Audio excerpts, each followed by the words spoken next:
Louis.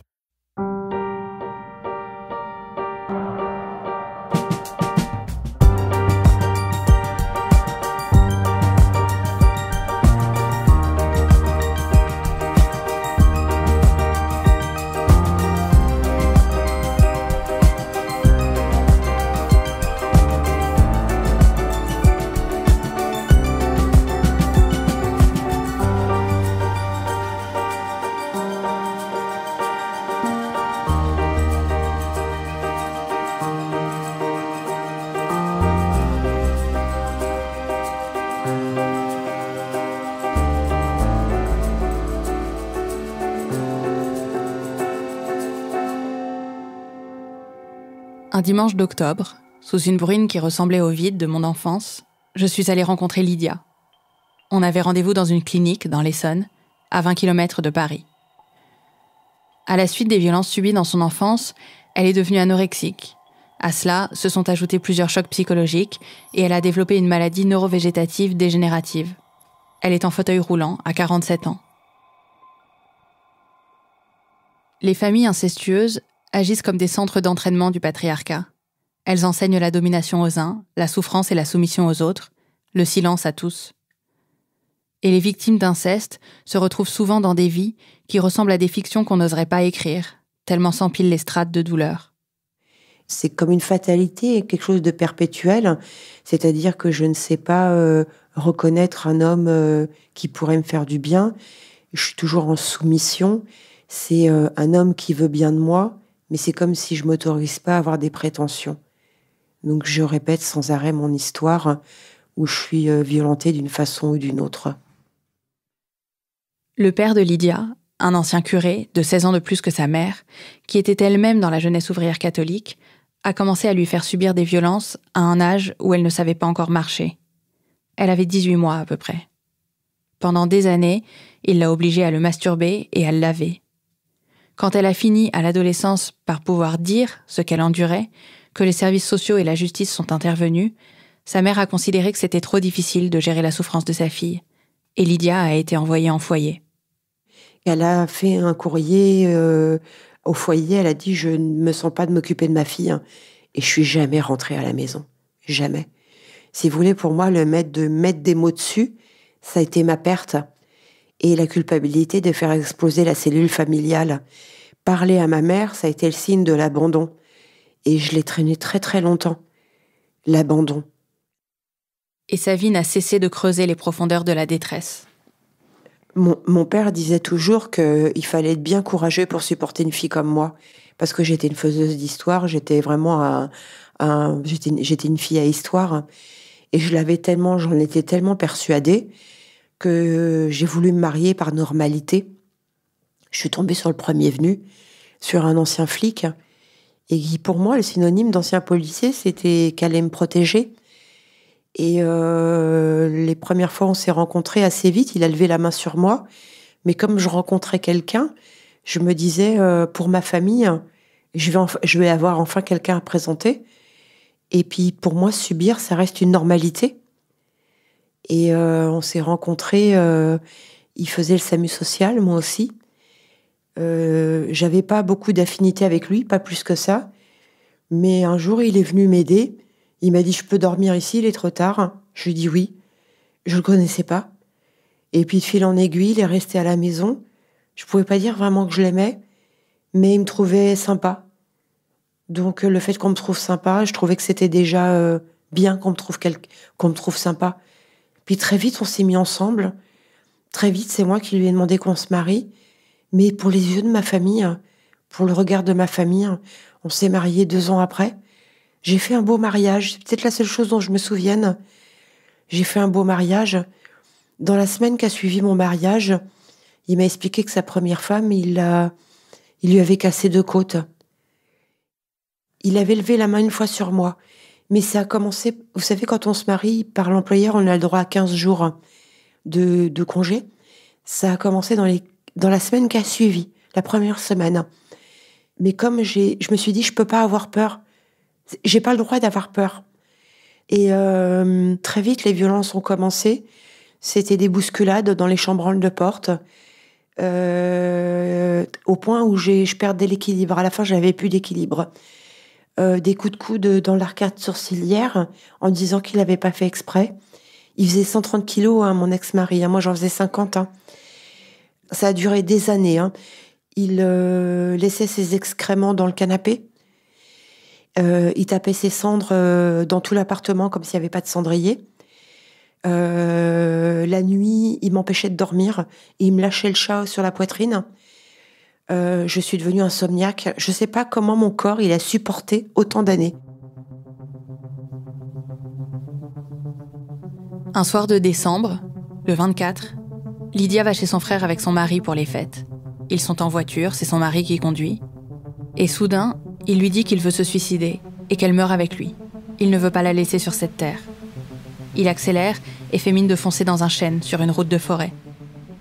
Et au dernier moment, il pile. La peur et le choc psychologique vont générer chez Lydia un stress post-traumatique. Et à partir de ce moment-là, je me suis dit, il va me tuer.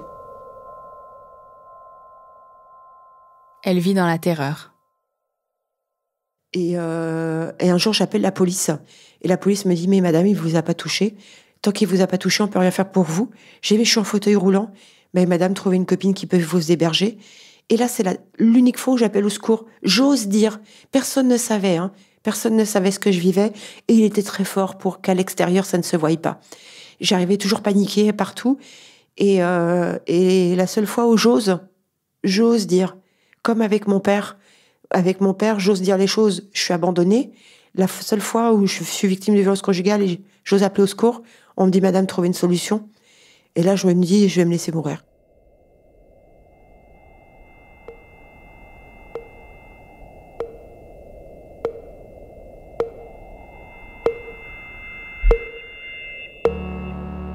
Lydia va de plus en plus mal, elle pèse 42 kilos à ce stade, et c'est sa mère qui va venir la chercher et la reprendre chez elle, pour la première fois depuis qu'elle est partie en foyer.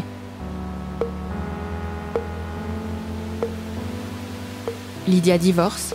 4 ans plus tard, elle rencontre un nouvel homme qui lui semble gentil. Elle est déjà en fauteuil à ce stade. Il la sait handicapée. Il va la violer une nuit entière. Quand elle veut porter plainte, sa mère lui dit qu'elle a déjà été internée en psychiatrie et que personne ne la croira jamais.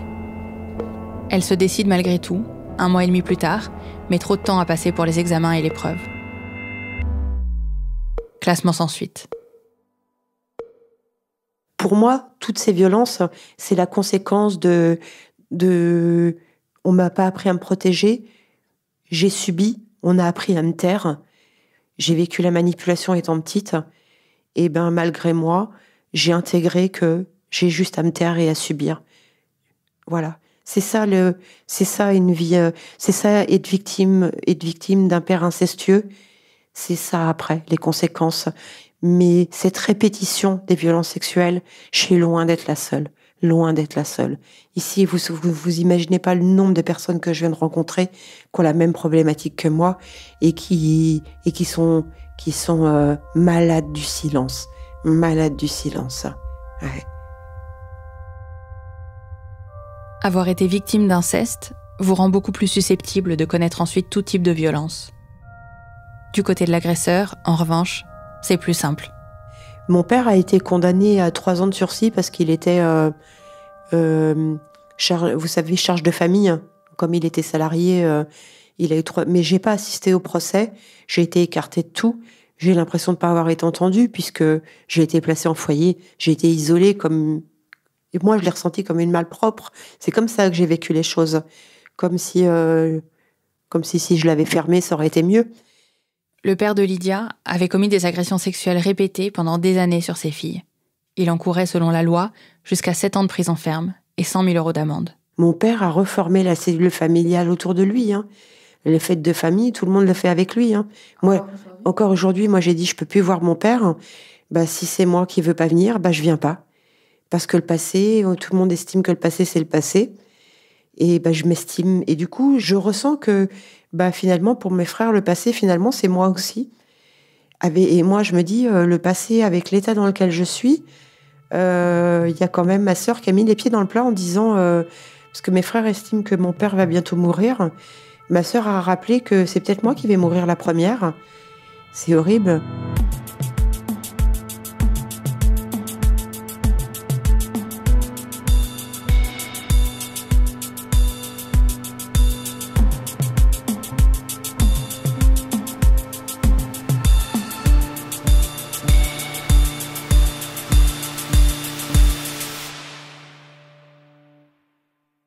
Dans King Kong Theory, Virginie Despentes écrit que nous sommes, en tant que femmes, le sexe de la peur. La condition féminine se définit par la peur. Ce que Suzanne Brown Miller expliquait déjà dans les années 70 dans son livre Le viol. Le patriarcat comme un mode de terreur. Le viol, écrivait-elle alors, est un processus conscient d'intimidation par lequel tous les hommes maintiennent les femmes dans un état de peur.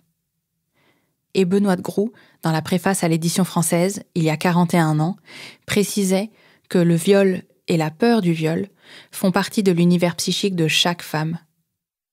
Notre univers psychique commun, c'est ça que construit l'inceste, au commencement des vies.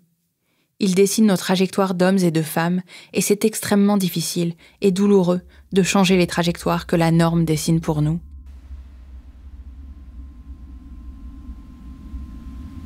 Il faut imaginer une route. Je l'imagine large, recouverte d'asphalte, bordée de ravins. C'est la norme. Vous êtes une femme fragile, craintive, silencieuse. Vous respectez les hommes, vous respectez leur pouvoir, leur autorité. Et sur cette même route marchent toutes les autres femmes, ou disons leur écrasante majorité. Vous ne marchez pas seule, vous marchez avec elles. Au-dessus de vous plane la violence, mais vous ne la regardez pas. Vous marchez les yeux rivés au sol.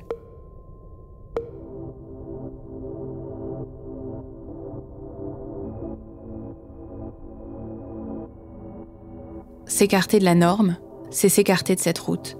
C'est risquer de tomber dans les ravins, c'est marcher sur un sentier escarpé, abrupt, plus difficile à fouler.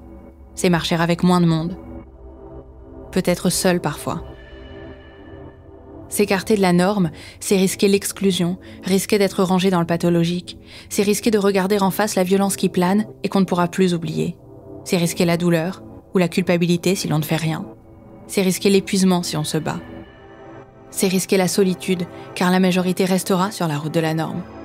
La solitude, c'est une menace vertigineuse. Pour les femmes comme pour les hommes, qui ont aussi leur route d'asphalte, la route du pouvoir et de la force.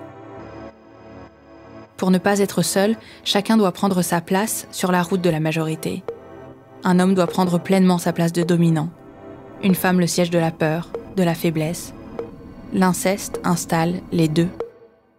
Et il permet aux hommes de marcher tranquillement sur le chemin de la violence. C'est ce que j'ai compris lors de ma discussion avec Muriel Salmona. La violence, l'inceste en étant une forme très poussée, permet à certains agresseurs, à certains hommes, de marcher plus tranquillement sur leur route. L'intérêt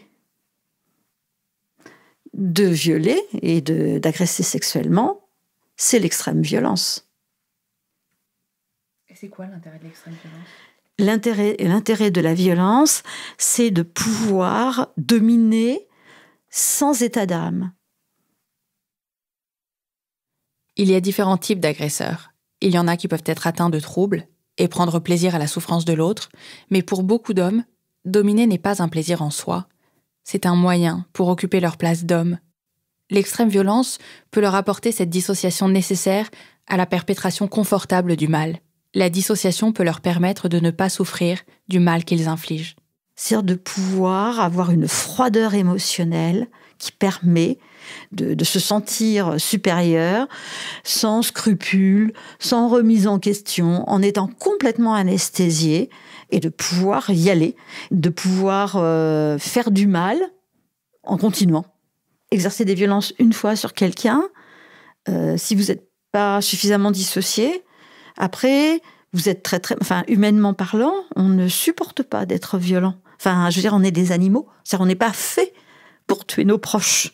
On n'est pas fait pour détruire nos proches. On n'est pas fait pour commettre des crimes du tout. Pour pouvoir les commettre, il faut être complètement déconnecté et dissocié de ses émotions. Donc en fait, commettre ces violences-là, pour un certain nombre d'hommes, c'est pouvoir occuper tranquillement leur place d'homme dominant. Ouais, voilà, c'est de pouvoir avoir leur place et pouvoir même progresser dans ce système hiérarchique. avec la possibilité d'être de plus en plus performant dans ce système. Parce que sinon, il y aurait trop, effectivement, de questionnements, trop de scrupules, trop... ça serait pas possible de pouvoir continuer à être dans cette position-là. Tout ça, c'est tellement fou, ça n'a tellement aucun sens, que pour pouvoir être tranquille dans cette position-là, faut être vraiment bien déconnecté. Sinon, ça marche pas. Psychiquement, la violence génère un trauma. La thèse de Muriel Salmona, c'est que les mécanismes décrits plus tôt du côté des victimes opèrent aussi chez certains agresseurs. Le stress immense provoqué par la violence, même pour celui qui la commet, fait disjoncter le cerveau pour déconnecter les émotions. C'est le phénomène de dissociation, et quand la dissociation s'arrête, quand la violence est passée, on récupère ses émotions. L'agresseur, lui, de son côté, il a une mémoire traumatique des violences qu'il a exercées, ça, aucun problème. Il assume ces violences. C'est ce qu'il voulait. Être horrible, dire des choses horribles. Mais il a la mémoire traumatique de la terreur de la victime. Et ça, il supporte pas d'avoir la mémoire traumatique de la victime. Donc il faut... Parce qu'avoir la mémoire traumatique de la victime, c'est se sentir... C'est être en position de victime. Donc du coup, il va anesthésier. Les deux vont essayer de chercher à faire des conduites d'évitement et à anesthésier leur mémoire. C'est pour ça que toutes les victimes, quelles qu'elles soient, ou toutes les personnes traumatisées, vont avoir recours à de l'alcool, de la drogue, pour pouvoir anesthésier ces sensations-là. Et les conduites à risque et les conduites dissociantes, dans ce système, c'est de faire monter un stress pour faire disjoncter à nouveau le cerveau, pour ne plus rien ressentir. La victime, elle le fait pour échapper à ses souffrances et à tout ça qui la met dans un désespoir total. L'agresseur, il va le faire pour échapper à des sensations de malaise liées à la victime qui hurle en lui. Et pour ça, il se trouve une victime sur laquelle il va exercer des violences pour créer une disjonction. Et donc lui, il a besoin de s'anesthésier pour être dominant, et il a besoin de se débarrasser d'une mémoire traumatique, qui est la mémoire traumatique de la victime. Alors, sur le fond, on n'est jamais responsable des violences qu'on a déjà subies, particulièrement à l'enfance. On n'est pas responsable des troubles psychotraumatiques qui se mettent en place, sidération, dissociation, mémoire traumatique. Mais on est parfaitement responsable des stratégies de survie qu'on met en place. Et on est responsable des conduites dissociantes qu'on met en place pour s'anesthésier. Si on se fait mal à soi, avec des scarifications, des brûlures, etc., on les fait à soi-même. Si on se met en danger, on se met en danger soi. Mais on n'a absolument pas le droit de mettre en danger l'autre. Or, la position agresseur, et c'est là où la responsabilité est totale. Parce que c'est important ce que je vous dis là, parce que là, il y a tout un courant de psychotraumatologie. On sait que les agresseurs sont traumatisés par les violences qu'ils commettent, où on va dire, les pauvres, ils sont aussi traumatisés au même titre que les victimes. Mais ça n'a strictement rien à voir. Eux, c'est un choix en se servant d'une victime comme fusible pour s'anesthésier. C'est-à-dire, c'est un peu comme quelqu'un qui, il a un terrain miné, il va trouver quelqu'un pour avancer devant lui à sa place, pour sauter Donc, et ça... Donc il y a cette dimension d'auto-traitement sauvage des troubles psychotraumatiques, mais il n'y a pas que ça, il y a aussi cette alimentation de la position dominante. Et les deux sont intriqués. Enfin, je veux dire, c'est impossible à séparer, en fait, les deux systèmes. Énormément de petits garçons sont victimes de violences incestueuses. Les chiffres sont probablement plus sous-estimés encore que ceux des femmes. Mais les incesteurs, à 98%, ce sont des hommes. Dorothée Ducy écrit dans la conclusion du berceau des dominations: Le passage à l'acte incestueux est le résultat d'une pédagogie familiale dont chacun, garçon ou fille de la famille, est récipiendaire et qui l'intériorise. Dans cette perspective, il n'y a pas de spécificité féminine dans la pratique de l'inceste, les filles incestueuses profitant de la même façon que les garçons des préceptes et des implicites de la pédagogie érotisée de l'écrasement constitutive de l'ordre social. La suite de leur vie est à l'avenant. Les garçons s'identifient davantage que les filles à l'incesteur, parce que les incesteurs sont des hommes et qu'ils s'identifient aux hommes de la famille. Ils se remettent plus fréquemment que les filles à la place du maître. La figure du patriarche dessine pour les enfants les chemins que les petites filles et les petits garçons pourront prendre. C'est ce que tout le reste de la société leur demande. Mais rien n'est écrit. Nombre de petits garçons violés choisiront d'autres conduites d'évitement. Ils choisiront de ne pas prendre des femmes pour déminer leur souffrance. L'inceste, la famille, c'est le creuset. C'est en fait là où les hommes qui sont censés reprendre le système de domination, le faire perdurer, l'alimenter, le faire croître et embellir en quelque sorte, vont se faire la main. C'est-à-dire que c'est dans leur famille, c'est dès l'adolescence, c'est très tôt en fait. Que, vous savez, on ne parle pas suffisamment de l'inceste frère-sœur ou cousin-cousine. 25% des violences sur mineurs sont commises par des mineurs, dont une majorité de viols. Donc la main se fait très très tôt, en fait, dans un système de reproduction sans fin, et qui va permettre ensuite d'avoir la main ailleurs. Et puis de se formater sur un mode où il y a une froideur émotionnelle ensuite qui s'installe, et une capacité à dominer sans aucun état d'âme, sans problème. Et du coup, à pouvoir reproduire les privilèges. Et du coup, en fait, pour vous, l'inceste, c'est la condition d'apprentissage de la domination ? De la domination par l'extrême violence. Le formatage, très tôt, est une sorte de nécessité. C'est-à-dire qu'il faut vraiment créer des surhommes, en quelque sorte, qui vont pouvoir se croire supérieurs, effectivement, mais surtout ne plus avoir d'état d'âme par rapport aux violences qu'ils commettent et pouvoir faire les pires choses tranquilles, sans problème. Ce qu'il faut voir, c'est que c'est fou, si on y réfléchit. C'est-à-dire qu'il y a plus de femmes que d'hommes, un petit peu. Et c'est quand même une sacrée performance, en quelque sorte, d'avoir réussi à soumettre plus de la moitié de la population. Enfin, faut y arriver. Enfin, je veux dire, ça demande quand même beaucoup de travail. Pourtant, il y a pas mal de féministes qui avaient pensé ça, mais on ne s'est pas suffisamment rendu compte que ça demandait d'alimenter continuellement ce système, tout le temps, à la fois par des violences qu'il faut jamais arrêter, parce que si on commence à les arrêter, le système s'effondre, et puis par toute une idéologie, vraiment un système de pensée, une colonisation psychique de tout un chacun, pour persuader les femmes qu'elles sont inférieures, et pour persuader les hommes, et pour faire en sorte que les hommes puissent tranquillement se penser supérieurs, et pour détourner tout ce qui peut permettre de mettre en cause la prétendue infériorité des femmes. C'est quand même très très fort. C'est-à-dire que les femmes ont prouvé, en 2019, elles ont absolument prouvé qu'elles pouvaient tout faire aussi bien, voire mieux, tout parfaitement possible, mais en tout cas aussi bien que les hommes dans tous les domaines. Et malgré ça, il y a toujours cette discrimination. On arrive à continuer à faire croire aux femmes qu'elles peuvent être moins artistes, moins scientifiques que les hommes, alors que, bien entendu que non.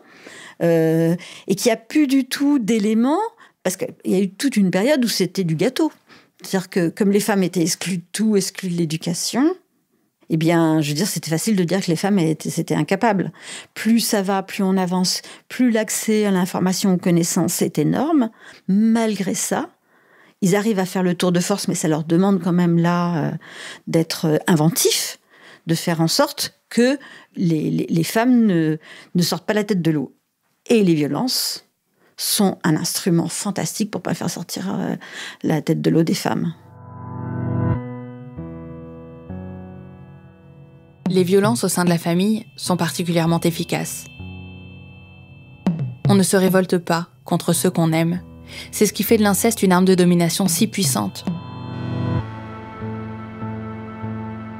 Plus l'amour est présent, le respect, le sentiment d'être redevable et dépendant, plus le risque de faire exploser son socle, ses proches, sa famille, plus la révolte semble impossible. La dénonciation ingérable, ou pas tout de suite, ou tard, ou au prix de l'exclusion du foyer. fait, c'est ce qui est terrible, c'est le problème de l'inceste, c'est que c'est dans la famille. Du coup, il y a de l'amour. Et moi, je sais que j'ai eu beaucoup de mal aussi avec ça, c'est que j'avais un amour profond pour mon grand-père. Vraiment, enfin, Et c'est ça qui est terrible, c'est qu'on peut aimer les gens même quand ils font des trucs horribles. Ma mère m'a dit la même chose que Julie. Cet amour, c'est ça qui empêche de se libérer. Je pense que l'inceste, c'est quand même quelque chose de... La relation est extrêmement compliquée parce que d'un côté, on a envie de rejeter ce père qui se permet, qui s'approprie son enfant. Enfin, il prend, c'est une chose. Et en même temps, on a besoin de ce père. On en a besoin parce qu'on en a besoin, je sais pas, pour grandir, je sais pas. Effectivement, c'est compliqué, c'est très compliqué. Et c'est pour ça, je pense que moi, j'ai toujours, je l'ai exonéré en fait de sa responsabilité pour pouvoir continuer à avoir une relation avec lui. Je pense que c'est comme ça que ça se passe. Parce que l'enfant est incapable de réagir. Il n'a pas... Parce qu'il est jeune. Moi, tu te rends compte, j'avais 10 ans la première fois. C'est quand même incroyable. C'est très compliqué de désapprendre ce que l'on a appris dans l'enfance. Or, ce que l'on apprend, quand on a été victime d'inceste, c'est que ceux qui sont censés nous aimer le plus, de manière inconditionnelle, nous protéger, sont ceux qui nous dominent. Que c'est normal de respecter ceux qui nous font du mal. Ce sont aussi ceux qui nous aiment. On vous apprend ce que l'adage répétera à l'infini au fil des années. Qui aime bien, châtie bien. Et on intègre la soumission à un système. C'est peu dire que le féminisme a raison et qu'il est subversif quand il dit que l'intime est politique. J'en ai reparlé avec Patrick Jean, l'auteur de La Loi des pères. Si on pouvait mettre fin à l'inceste, d'une certaine manière, on saperait les fondements du patriarcat. L'ordre social est fondé sur la famille, avec au sommet le père, comme référence pour tout le reste de la construction sociale. Donc c'est toute l'organisation sociale qui est fondée là-dessus. Et c'est pour ça que c'est très difficile à remettre en question, parce que ça fait peur, parce que ça trouble. Et c'est aussi pour ça qu'on est autant dans le déni des agressions sexuelles d'enfants, parce qu'on ne veut pas les voir, parce qu'elles sont le signe de quelque chose qui est de l'ordre de la structure sociale. C'est un peu comme si on retirait le tapis en dessous des meubles. La difficulté, elle est là. Il est là aussi, le titre du livre de Dorothée Ducy, Le berceau des dominations. C'est ce qu'est la famille, c'est ce que construit l'inceste.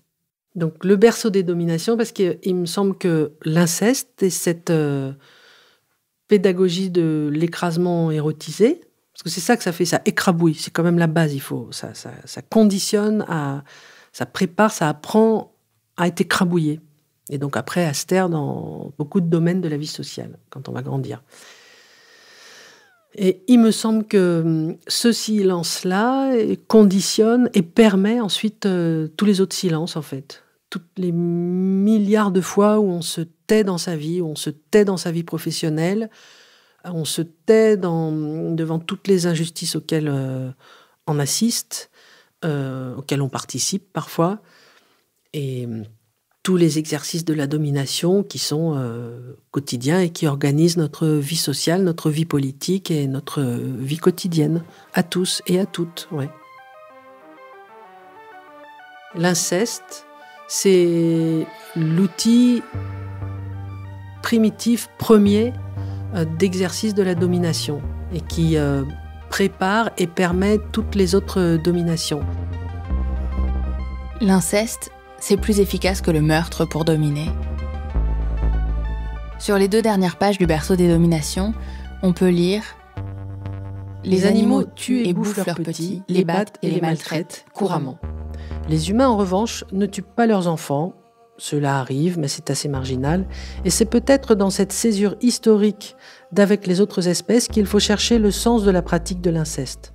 Comme les humains sont plus intelligents que les autres animaux, ils ont dû comprendre, mais nul ne sait quand, que tuer ou trop affaiblir physiquement les petits n'était pas un bon calcul pour le groupe. S'ensuivent diminution des forces de travail, appauvrissement du groupe, dispersion des individus trop affectés physiquement mais psychologiquement capables d'aller s'établir ailleurs. Mais en ôtant le meurtre des enfants du champ des outils pédagogiques à disposition, les hommes se sont privés d'un outil majeur de la palette du bon écraseur, qu'ils ont dû remplacer par la sexualité imposée aux enfants, ingénieuse trouvaille qui a accru considérablement les capacités de domination des uns et de soumission des autres.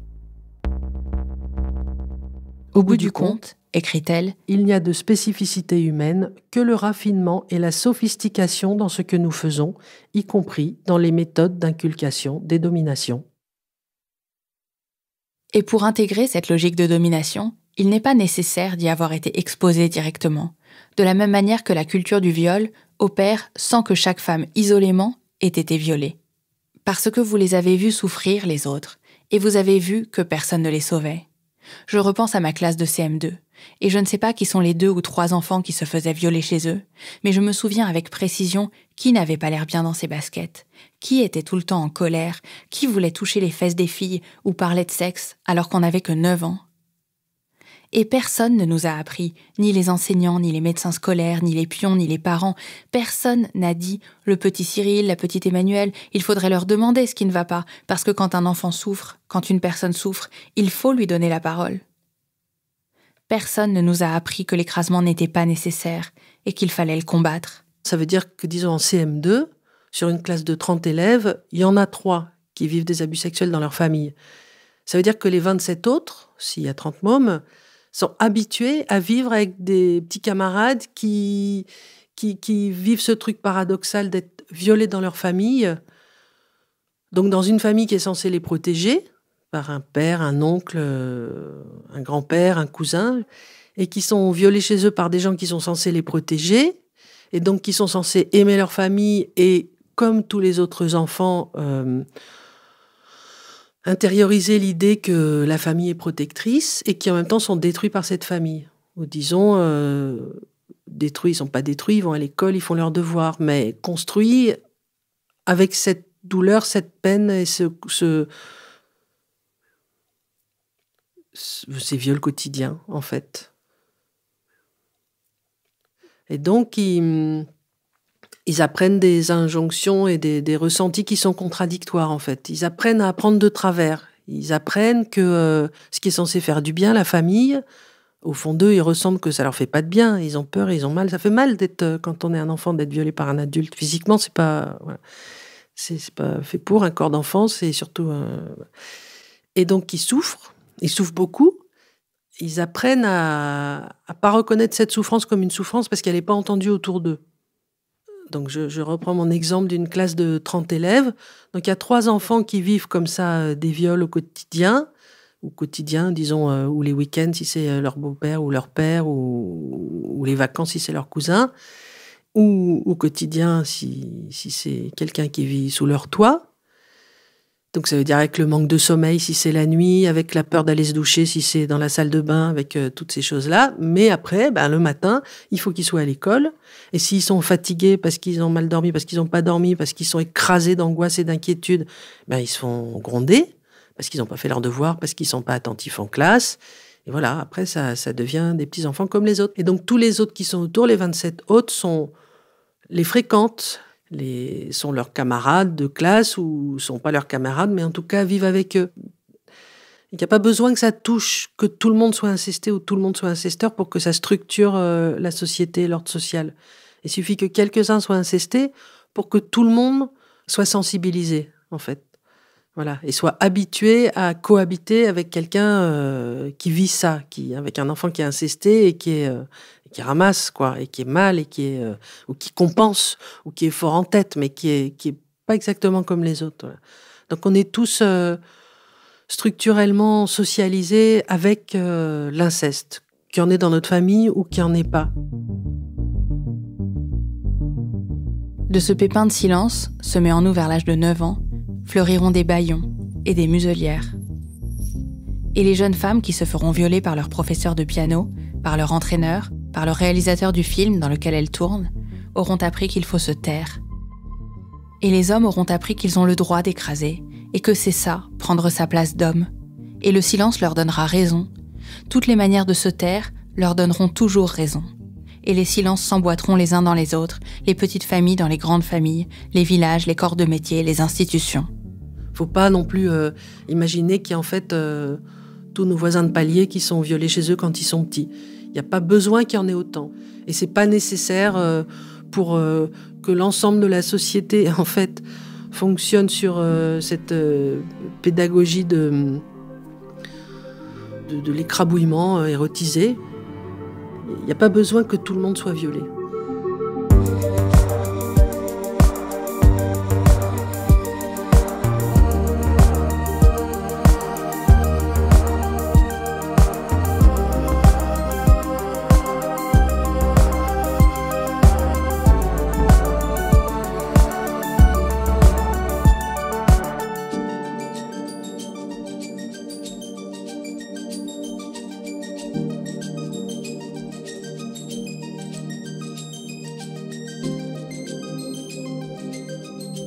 Je l'ai vue, la contamination d'une violence que vous n'avez pas subie vous-même.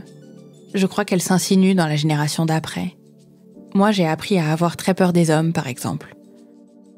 Je me souviens que la première fois que j'ai embrassé un garçon, c'était en boîte. Je me souviens du soulagement absolu d'avoir cru qu'il ne pouvait rien m'arriver, puisque c'était public, puisque ma meilleure amie n'était pas loin. Qu'enfin, je pouvais me laisser aller sans crainte. Quand j'étais rentrée cette nuit-là, je m'étais dit que je voulais passer le reste de mes nuits dans cet endroit. Transférer l'intime dans la sphère publique pour écarter les dangers. Cette peur a longtemps eu une très grande emprise sur ma vie privée. Son infiltration a pu passer par 1000 canaux.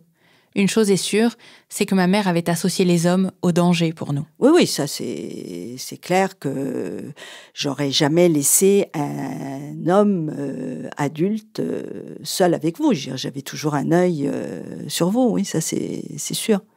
T'avais peur quand il y avait un homme dans la pièce avec nous ? Bien sûr, bien sûr. Je me suis toujours comportée dans le monde ensuite, avec cette évidence, il fallait craindre les hommes. Ça a aussi joué dans ma vie professionnelle.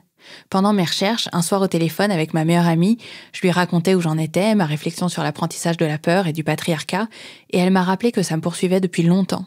Qu'il y a 10 ans, quand j'avais commencé le journalisme, je lui avais parlé d'un sentiment de soumission face à mes chefs. Tu te sentais instinctivement sous ces hommes-là.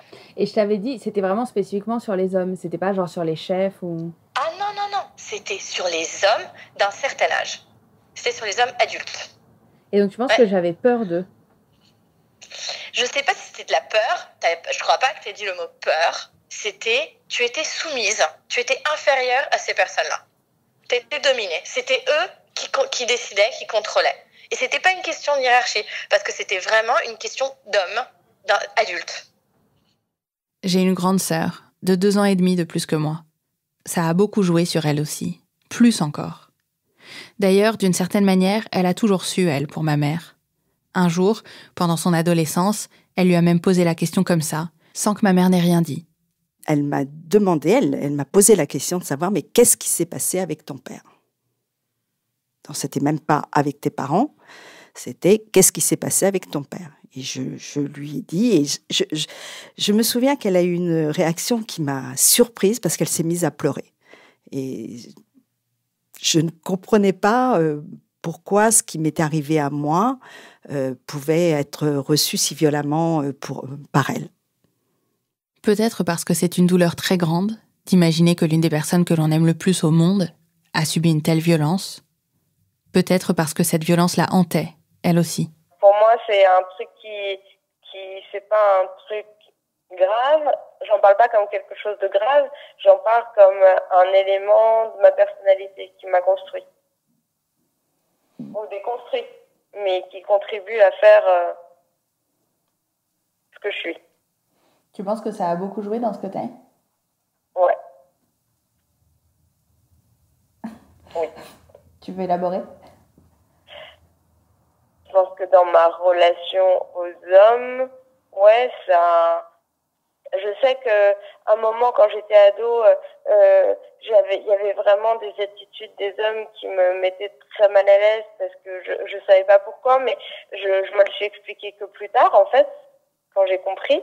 Et quand j'ai réussi à prendre un peu de recul avec tout ça, je me rappelle quand le père de ma meilleure amie à l'époque, donc quand j'avais 16 ans environ, était proche physiquement de moi par des gestes qui en réalité étaient tout à fait naturels, une tape sur l'épaule ou un contact physique, mais qui était normal puisqu'à l'époque je passais énormément de temps chez eux, je dormais chez eux et que j'étais plus comme une seconde fille et en même temps j'avais toujours l'impression qu'il y avait quelque chose de déplacé dans ses gestes d'affection envers moi, qu'il avait aussi envers les autres, et même le meilleur ami de mes parents, un jour ces gestes d'affection m'ont tout d'un coup paru déplacés alors qu'il n'avait pas changé. Et j'ai commencé à me poser des questions et en fait, des années plus tard, je me suis rendu compte que c'était pas eux du tout qui avaient des gestes inappropriés ou déplacés. Et c'était moi qui voyais sûrement du mal parce que c'était des hommes plus âgés et qui touchaient une fille plus jeune avec qui justement il y avait une relation de confiance, une relation de proximité. Et que j'avais l'impression que des gestes physiques dans une relation de proximité étaient pas normaux. J'avais peur qu'ils soient pas normaux. Mais ils l'étaient en l'occurrence tout à fait. Et je me rappelle que quand mais toujours maintenant, quand je revois des films au cinéma, très très souvent ou très rapidement, j'ai peur qu'il y ait des scènes d'inceste là où il y en a tout pas. Le temps. Et ça me l'a toujours fait. Et j'ai compris beaucoup plus tard pourquoi. Et sur le fait que maman ait toujours gardé contact avec ses parents et qu'on soit allé là-bas, tu trouves ça fou, toi, ou pas forcément ? Je trouve que ça a dû être extrêmement douloureux pour elle de nous amener là-bas. Et en même temps, je suis pas en colère contre elle qu'elle nous ait emmenés là-bas. Je suis en colère contre elle qu'elle nous l'ait pas dit parce que on aurait pu lui dire que on n'avait pas du tout ni envie ni besoin d'aller là-bas et qu'on l'aurait soutenu et que si on avait pu les détester en connaissance de cause de notre plus jeune âge, on l'aurait fait. On les détestait, pas en connaissance de cause, mais on les détestait quand même, non ? Ouais, mais du coup, on les détestait sans soutenir maman. Sans pouvoir lui dire, t'as raison, et t'as pas besoin de nous amener là-bas, t'as pas besoin d'eux, t'as pas besoin de les voir, t'as pas besoin de faire semblant. Et oui, c'est horrible ce qu'il a fait, c'est horrible ce que ta mère a fait en faisant comme si de rien n'était. C'est horrible que t'aies continué à aller les voir, même avec papa, que tu te sois infligé ça. Tu leur dois rien. C'est pas parce que c'est ton père que tu lui dois quelque chose, c'est pas parce que c'est ta mère que tu leur dois quelque chose. Et ouais, j'aurais aimé pouvoir être en colère avec elle. C'est drôle, on a toutes les deux un rapport particulier à la parole. J'en ai quand même fait mon métier, parler, faire parler les autres. Ma sœur, elle, c'est la personne la plus bavarde que j'ai jamais rencontrée. La grand-mère de ma meilleure amie le disait déjà quand on était petite, la sœur de Charlotte, j'ai jamais vu une bavarde pareille. Sauf quand on parle de l'intime. D'ailleurs, elle m'a dit là, parlons-nous par téléphone, en face, je pourrais pas. Ça, j'ai toujours du mal, ça je sais pas si tu sais, mais j'ai beaucoup de mal à... Quand je dois avoir des discussions personnelles, ou tu vois, là je fais un effort pour essayer de parler correctement, mais souvent, tu vois, quand je parle de sentiments ou de trucs où j'arrive plus à parler, quoi, mais je peux rester 5 minutes la bouche ouverte à... Non, mais ça me... Je suis épuisée, tu vois. Tu vois ce que je veux dire? Je peux pas faire ça tout le temps. Donc je te laisse tranquille maintenant. À plus tard. Elle est tellement douloureuse, cette parole de l'intime, elle contient des révolutions.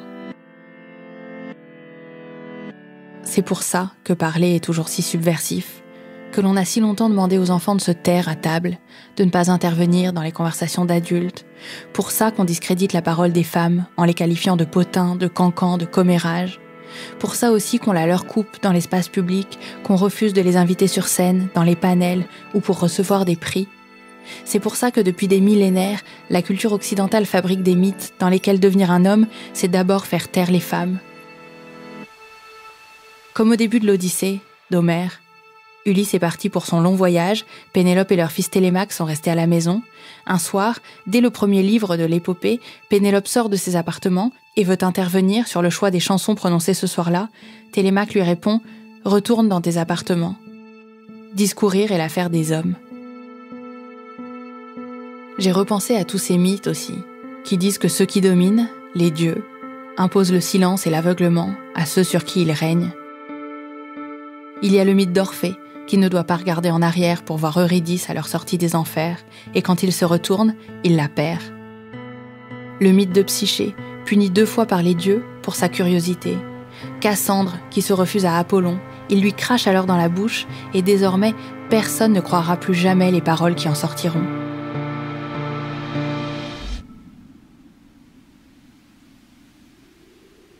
Le silence comme respect dû au plus fort nous est inculqué à chacun depuis l'enfance. Il nous est inculqué à tous depuis des millénaires.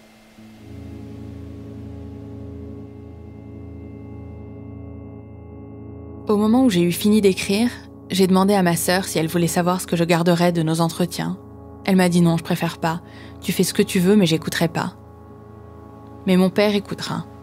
Quand je lui ai dit que je faisais ce projet, la première fois, il n'a rien dit, à tel point que je n'étais même pas sûre qu'il ait enregistré l'information. La fois d'après, il a dit « mais pourquoi ?» Celle d'après, il a demandé si on saurait que c'était ma mère, et au fur et à mesure de nos déjeuners, il est passé du silence à l'écoute, et il a même fini par me poser des questions. Quand Adèle Haenel a parlé à Mediapart, quand elle a dit que son père l'avait dissuadée de s'exprimer sur les agressions sexuelles qu'elle avait subies, j'ai dit à mon père « c'est fou, t'as vu ?» Il a dit « oui, c'est fou ». Je crois qu'il s'est rendu à l'évidence. Il s'est rendu. Parfois, il devient aussi plus inconfortable de marcher sur l'autoroute du silence quand on a compris que la violence planait au-dessus. Parfois, le petit chemin d'à côté, plus escarpé, devient un refuge. Parfois, mener les combats, c'est un soulagement. Donc, est-ce que ça a changé quelque chose de raconter tout ça ?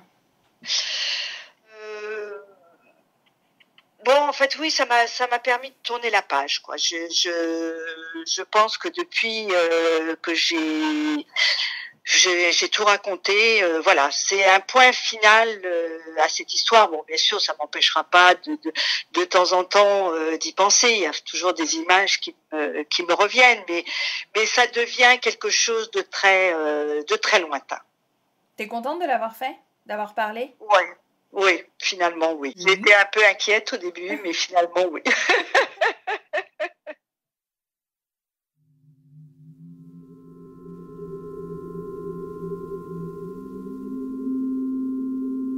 J'imagine une victime comme un épouvantail dans un champ. C'est ma mère, la vôtre, une amie, un cousin. Ils ont été incestés, ils ont été tus, et ils servent d'exemple. Il ne faut pas parler, il ne faut pas voir, il ne faut pas entendre. Les bouches sont si bien muselées sur ces douleurs qu'elles ne s'ouvriront plus pour les autres. Ça m'a frappée pendant mes recherches de constater à quel point le patriarcat se cache ou se légitime par des proverbes qui passent pour des vérités générales, une sagesse populaire, qui aime bien châtie bien, qui ne dit mot consent, ce qui ne nous tue pas nous rend plus forts, les femmes et les enfants d'abord. Les femmes et les enfants ne passent d'abord que pour être écrabouillés, réduits au silence. Ce n'est pas pour rien qu'une partie des combats féministes se mène autour du langage aujourd'hui.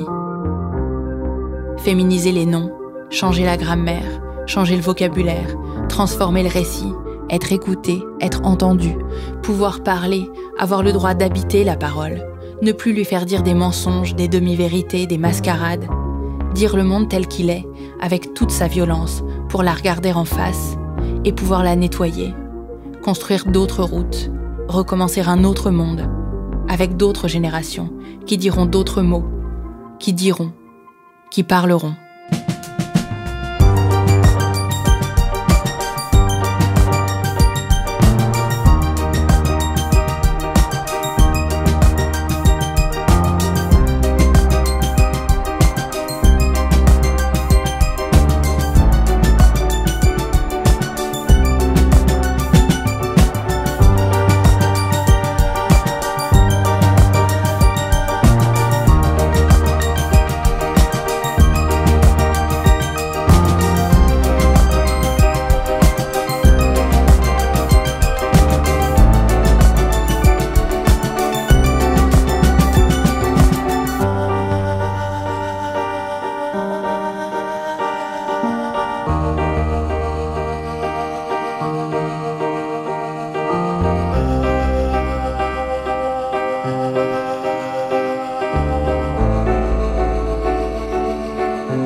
Vous venez d'écouter Ou peut-être une nuit, une série du podcast Injustice de Louis Média. Je suis Charlotte Pudlowski, j'étais à l'écriture et à la présentation, Anna Bui était à la réalisation et Jean-Baptiste Aubonnet au mixage. La musique a été composée par Jean Thévenin avec Raphaël Ankerman. Barbara Carlotti, Silvio Haro et Mélissa Lavo chantaient l'Aigle Noir. La production a été dirigée par Mélissa Bounois. Jean Thévenin a conduit les enregistrements.